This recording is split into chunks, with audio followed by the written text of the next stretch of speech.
A very good morning, dear students. I hope all of you are well at your home. Today we are going to start Science Chapter 2 Components of Food. आज जो हम chapter start करने जा रहे हैं वो हम science के चैप्टर 2 स्टार्ट कर रहे हैं कंपोनेंट्स ऑफ फूड। तो चैप्टर को अच्छे से समझने के लिए first of all open your book and hold a pencil also. सबसे पहले आप अपनी बुक ओपन कर लीजिए और एक पेंसिल ले लीजिए जिससे आप अपने न्यू टर्म्स को हाईलाइट कर सकें। Now start.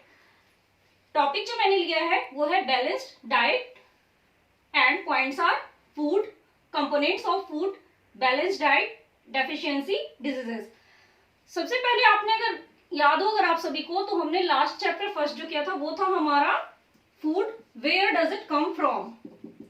उसमें हमने ये पढ़ा था कि फूड कहाँ से आते हैं, हमें फूड किस तरीके से मिलते हैं, कौन कौन से हमारे फूड के सोर्सेज होते हैं और जो कैटेगरी होती है वो कैसे डिवाइडेड होती है, फूड हमारे लिए क्यों जरूरी है। अगर हम इससे कोरिलेट करें देन फूड क्यों जरूरी होती है, because it gives us energy. सबसे पहले तो फूड हमें क्या देती है, energy, and repairs our damaged cell and tissues. जो डैमेज्ड सेल और टिश्यूज होते हैं उनको रिपेयर करने का वर्क भी कौन करते हैं, फूड। फूड के बिना हम नहीं कर सकते।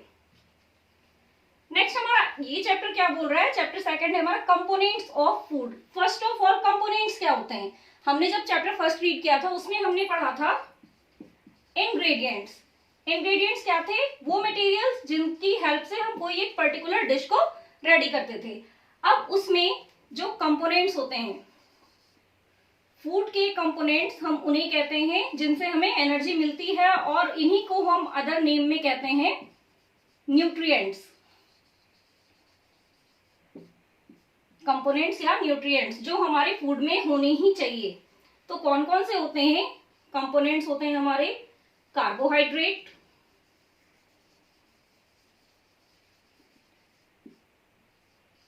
प्रोटीन्स,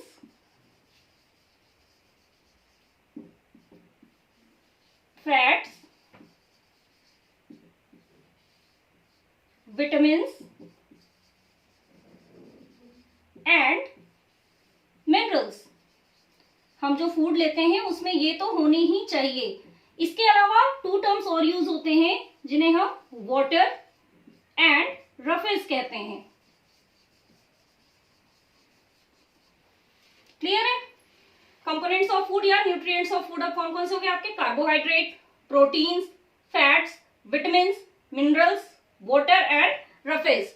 आप अगर सोचोगे आपने जंक फूड ले लिया, बर्गर खा लिया, पिज्जा खा लिया, एनीथिंग आप कुछ भी खा रहे हो और आपका पेट तो भर रहा है, स्टमक तो आपका एक्सेप्ट कर रहा है उसको कि हाँ हमने फूड ले लिया है, बट वो आपको प्रॉपर एनर्जी नहीं दे सकता क्योंकि आपके फूड में अगर ये कंपोनेंट्स नहीं होंगे तो वो आपका बैलेंस डाइट नहीं होगा।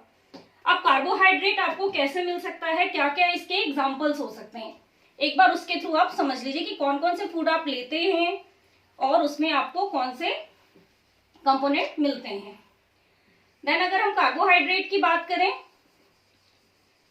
देन वो आपको मिलेगा आपके potato, rice and so on. अगर आप अपनी बुक में देखेंगे तो कई सारे एग्जांपल आपको गिवन है।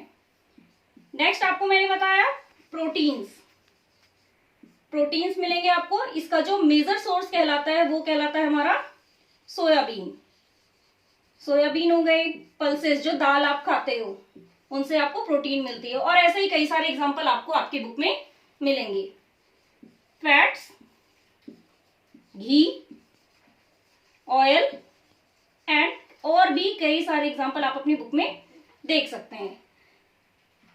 विटामिन्स एंड मिनरल्स ये आपको मिलते हैं जो आप ग्रीन वेजिटेबल्स लेते हो, वेजिटेबल्स एंड फ्रूट्स से। और डिफरेंट काइंड की विटामिन्स होती हैं जो बहुत ज्यादा जरूरी होती हैं हमारी बॉडी के लिए। अगर हमारी बॉडी को सफिशिएंट क्वांटिटी में विटामिन्स और मिनरल्स नहीं मिलते देन वो हमारी बॉडी को हार्म कर सकते हैं। और ऐसे कई सारे सोर्स हैं जो मैंने आपको तो टू एग्जांपल दिए हैं, बट आप अपनी बुक में देखेंगे तो बहुत सारे एग्जांपल आपको मिलेंगे जो आप अपने डेली फूड में लेते हैं। नेक्स्ट है आपका वाटर एंड रफेज भी करवाया है मैंने। देन क्या यूज है इनका, वाटर हमें पता है, we can't survive without water, हम बिना वाटर के नहीं रह सकते। वाटर का मेन वर्क होता है, ये फूड के डाइजेशन में भी हेल्प करता है एंड रिमूवल ऑफ वेस्ट, जो वेस्ट मटेरियल होते हैं हमारी बॉडी के उसमें भी ये हेल्पफुल होते हैं। और इसका वर्क होता है हमारा ये ब्लड सर्कुलेशन में हेल्पफुल होता है।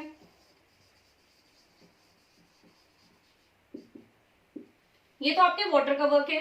सेम आपका रफेज का आ जाएगा। रफेज आप किसे कहते हैं? सबसे पहली बात तो ये है, रफेज आती है आपकी होल ग्रेन्स, जिसमें कंप्लीट आपको ग्रेन मिल रहे हैं प्रॉपर क्वांटिटी में। और सैलेड, जो आप सैलेड यूज करते हैं उससे आपको मिलेंगे रफेज। ये होते हैं आपके रफेज के एग्जाम्पल। तो ये सारे हैं आपके कंपोनेंट्स ऑफ फूड जो आपके डाइट में होने चाहिए। एंड डाइट क्या होती है? वो प्रॉपर अमाउंट, जब आप एक बार अपना खाना लेकर बैठते हो खाने के लिए, तो जो अमाउंट होती है आपके प्लेट में जिससे आपको एनर्जी मिलती है, that is known as diet. Next मैंने लिया है आपका balanced diet. What is balanced diet? Balanced diet क्या होती है? जिसमें आपके सारे न्यूट्रिएंट्स प्रॉपर प्रोपोर्शन में प्रेजेंट हो। All nutrients, carbohydrates, minerals, vitamins, fats, proteins, all nutrients are present in proper proportion। ये नहीं कि हमने एक तो ले लिया और दूसरे को छोड़ दिया। जब वो सारी क्वांटिटी में मिलेंगे हमें, तभी कहलाते हैं हमारे बैलेंस्ड डाइट। बैलेंस्ड का मतलब क्या हो गया? अगर मैं हिंदी में बात करूं इसकी, मीन्स ये तो हो गया आपका संतुलित, यानी संतुलन को बनाए रखना। एंड डाइट, आप जो भोजन ले रहे हो, जैसा मैंने अभी आपको बताया था, इट मीन्स आपका आहार, यानी संतुलित भोजन, आहार। इसको आप हिंदी में दोनों ही टर्म यूज कर सकते हो, जिसमें आपके सारे न्यूट्रिएंट्स प्रेजेंट होंगे, वो हो जाएगा आपका बैलेंस्ड डाइट। अगर आप बैलेंस्ड डाइट ले रहे हो, सारे कंपोनेंट प्रेजेंट है, न्यूट्रिएंट्स प्रेजेंट है, तभी आपको प्रॉपर एनर्जी मिलेगी। नेक्स्ट टॉपिक है हमारा डेफिशिएंसी डिजीजेस। अब सपोज आपने कुछ खाया, उसमें आपके 8 न्यूट्रिएंट्स हैं, अदर 4 नहीं है। वाटर आपने नहीं लिया, रफेज आपने नहीं लिया, कुछ भी ऐसा अगर रह जाता है, या विटामिन में भी कई टाइप्स होती हैं, vitamin A, B, C, D and so on. अगर उसमें से आपका कुछ रह जाता है, डेफिशिएंसी मीन्स होती है कमी। सबसे पहले तो आप ये समझ लीजिए, इसकी मीनिंग होती है कमी, यानी आपके न्यूट्रिएंट्स में जो कमी रह जाती है और उसके कारण जो आपको बीमारी हो सकती है, that is known as deficiency diseases. It occurs due to absence of nutrients